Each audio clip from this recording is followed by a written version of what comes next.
Ego nk'uko bisanzwe biri intara ya Butanyerera nivyo irafashe iya mbere mu kwerekana guhimiriza abandi mu bijanye n'igiterwa cy'ivoka ya ruhere, kandi ubu hariho n'izindi ntara ziza kurabira muri Butanyerera kungene bikorwa cane cane rero kugira nk'umushingamateka yatowe mu ntara ya Butanyerera bisaba twese dufashanye n'abenegihugu mu kubereka ko ivoka ya ruhere ari ngirakamaro mu minsi iza kuza, kandi n'ubu kuyifise yari yarumvise akamo kuri sokuru, n'ubu ufise ivoka ruhere yaramaze kubona ko afise iterambere.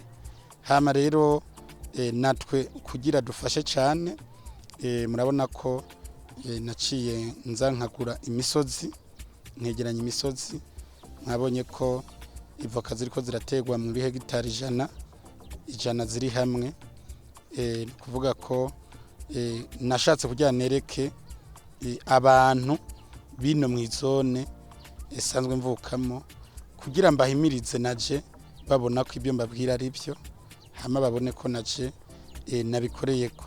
Naciye ngenda muri zone Kabuye ca mbona koperative isanzwe ifise uburambe mu bintu byo kurima cane cane ivoka ya ruhere, koperative bita Mbegera Bunini y'abajene.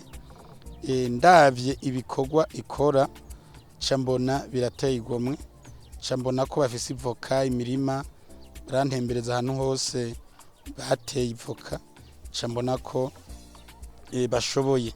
Naje naciye ndabazana kugira babe abafatanya ibikorwa na Societe Best Food Company, kugira baze baba aribo batera izo voka nk'izo nabonye nyene mu Kabuye, kuko ni byiza gukora ikintu nk'icyo wabonye ahandi, ukigana icyo wabonye ahandi bivanye n'ubwiza bwacyo.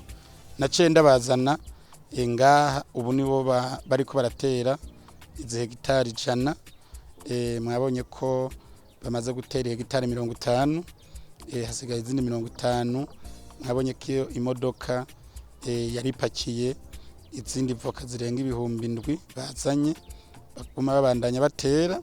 Hama tugire dutere izi hegitari 100 ziheze.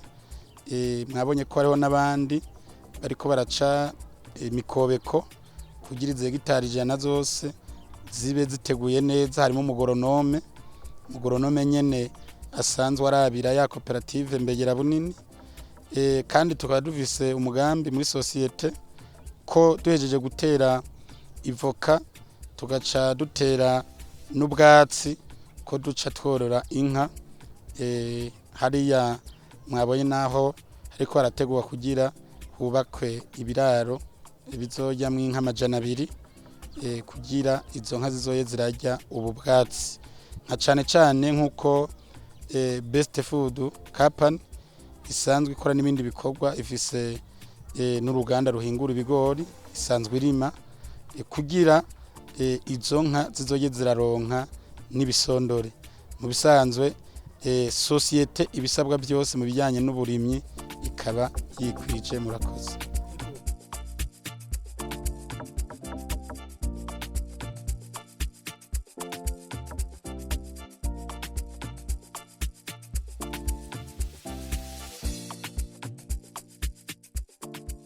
Izatewe mbere hari aho usanga ititaweho, nicyo cyatumye tuzana abahinga kugira berekane ukungene ivoka bayitako, bakayikorera bakayishira ku mwavu, kuko ivoka nayo nyene iba nziza ari uko yakurikiranwe. Mugabo nicyo cyatumye tuzana abantu bahandi kugira bereka bino ukungene ivoka iterwa, n'ukungene ikurikiranwa, n'ukungene kandi izana umusaruro ukwiye. Nicyo gituma rero abenegihugu bose tubatumirira kuza ngaha kuraba ukungene ivoka ziterwa, kuraba ikinogo baca uko kingana, kuraba umwavu bashira mu kungana, hama kugira abenegihugu nabo nyene baje kubikora mu mirima yabo, kuko abenegihugu barafise usanga afise imirima ni mito mugabo naho yoshyiramo ivoka 5 canke 10 mugabo zibivoka zitewe neza kugira nawe zizomuhe umwimbo.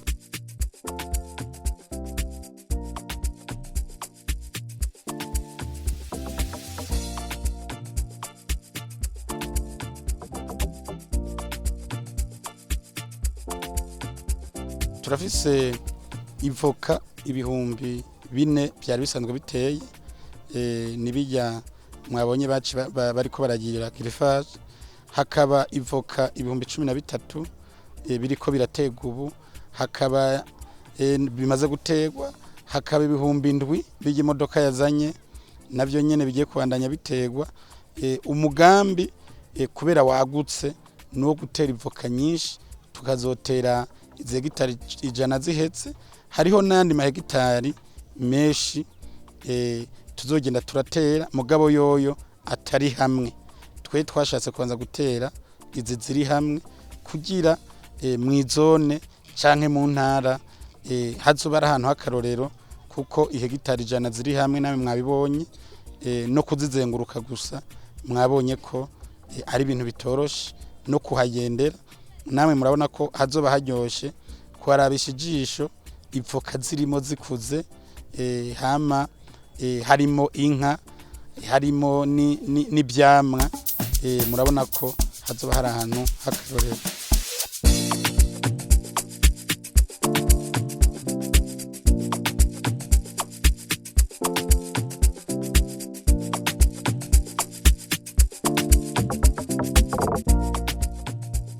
Yego murakoze. Cyane cyane nkuko mu gihugu turiko turakora dufise intumbero twihaye mbona kazoza iyo tuzoba twashyitse ko 2040 igihugu cyifashe na 60 igihugu giteye imbere. Beshi rero abatabizi usanga ariko bavuga ngo imbona kazoza niyo mukuru w'igihugu. Yego ni intumbero mukuru w'igihugu yashitseho mugabo imbona kazoza niyo wari we wese, kandi ku muntu wese azoba yakuye amaboko mu mpuzu. Nka cyane nk'umuntu wese w'indongozi kubwira umwene gihugu ngo kora iki nawe atakikoze ngo umwene gihugu amurabireho, umwene gihugu icyo kintu ntagikora afise ugushaka. Mugabo nk'ubu nk'abene gihugu bo ngaha muri zone babonye amahera ari karakora mwibi by'ivoka uko angana, ikinogo kimwe ni 200. Kandi wabonye ko umuntu w'umugabo ku munsi araca ibinogo 200, hanyuma aca ibinogo 200 mu ndwi arahembwa 150 birenga, mu kwezi akaba yohembwa 700. Ibyo byose iyo baravye amahera ariko arakora muri ibyo, hatarajyaho umwavu, hatarajyaho imbuto. Mwabonye ko turimo turakoresha umwavu w'ikizungu, uyu mwavu w'amazi, kugira ngo ivoka zimaze kuba ivoka zikuze dutangire dukoresha umwavu w'amase. Nicyo cyatumye turiko tuzana inka, kuko ivoka iba nziza igiye ku mwavu w'amase kandi niho igira n'agaciro. Nibaza rero yuko umuntu wari wese yokumva akamo ashoboye akagenda gutanga akarorero ahari ahavuka kugira babirabireko, kuko nk'ubu nimba babona ko societe mwivoka izokoresha imiliyaridi zingahe mu gutera ivoka, n'umwene gihugu acabona yuko ibyo bintu bifise akamaro, nawe iwe aca ajya kwitera yafise murare kubera abayabonye n'abandi bariko barabikora.